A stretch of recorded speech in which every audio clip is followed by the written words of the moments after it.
fellow postmasters and most welcome guests. As I stand before you, I have the words of an old boyfriend ringing in my ear. Small chunks, Caroline, small chunks.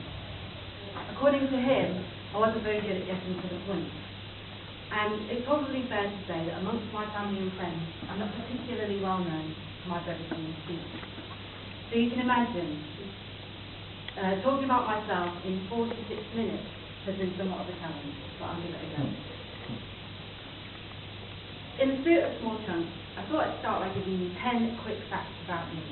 Number 1, I'm terrified of speaking in public. Number 2, I'm obsessed with facing my fears. Number 3, I'm half English and half Spanish. Number 4, I have a brother who's 18 months in with me, called Peter, who I like to call Post, especially in front of his face. Number 5, I grew up in a town called Warrington in the northwest of England. Number 6, I love to travel, and 2 years ago I spent 4 months travelling around Central and South America. Number 7, I have a passion for personal development and growth, but I hate the term self-help. Number 8, I have numerous nicknames, including Taz, Jude, and the Bean. Number 9, I love to help people, and for the last 10 years, all my jobs have been working in charity. And finally, number 10, I love nothing more than making rich. Remember the one. Quick facts aside, I thought it would be appropriate to tell you what about my life brings me to this point of filling this box giving this speech. I said that number 2 on my 10-point list was my obsession with facing fears. Now, I don't know where this obsession comes from, but for me, facing fears has been on the agenda for as long as I can remember. When I was around 11 or 12, I had a best friend called Sam, and we lived about 5 or 6 streets apart from each other. And after a day of hanging out together, I'd walk Sam home and then walk home on my own. Now the reason for this was that she was scared of walking home alone, and I refused to go.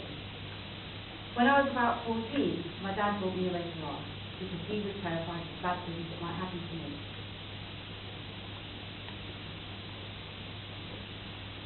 Never wanting to miss an opportunity, I gave a little arm to Sam, so that I could stop walking home every night. As I grew older, my feelings about fear grew stronger. Whenever I feel fearful about something, I feel that I must face that fear head on and deal with it. With that in mind, I have done some pretty scary but wonderful things. These include a bungee jump, paragliding, learning to snowboard, running a marathon, mountain biking down a road named Death Road, and perhaps, the scariest of all, delivering my first speech to my local postmaster. In 2009, the sabbatical I took from work to travel was a huge turning point in my life. People say travel changes you, and for me, travelling made me realise what was important in my life. When I got back, I no longer felt that sitting behind a computer every day, 9 to 5, was what I wanted to do with my life.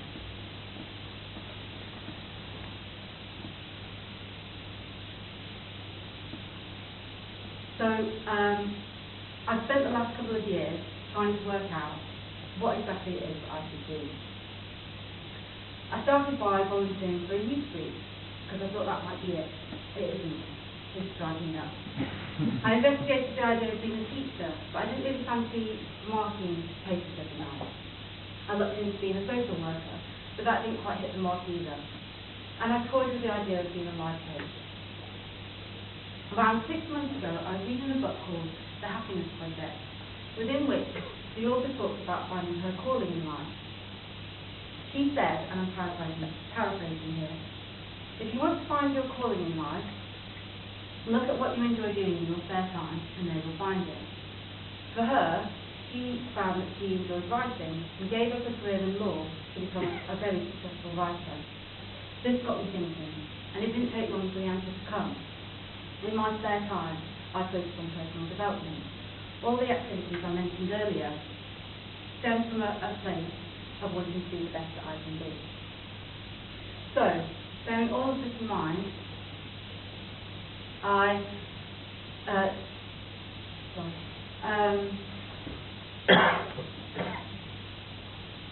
in that moment, it all came together for me. My passion for personal development, my passion for helping others, and my desire to face my fears all pointed to one thing: I should be a coach, a person who helps, inspires, and motivates other people to be the best that they can be. Bearing all of that in mind, it came as no surprise to me that when I stumbled across Toastmasters this week, designed to help people be better speakers and leaders, it was a no-brainer. I had to join. And I look forward to and feel excited to share my fear-facing journey with all of you, my fellow Toastmasters. But before I finish, I'd just like to share with you my favourite quote from one of my all-time heroes, Nelson Mandela. I learned that courage is not the absence of fear, but the triumph over it. The brave man is not he who does not feel afraid, but he who conquers that fear. Thank you.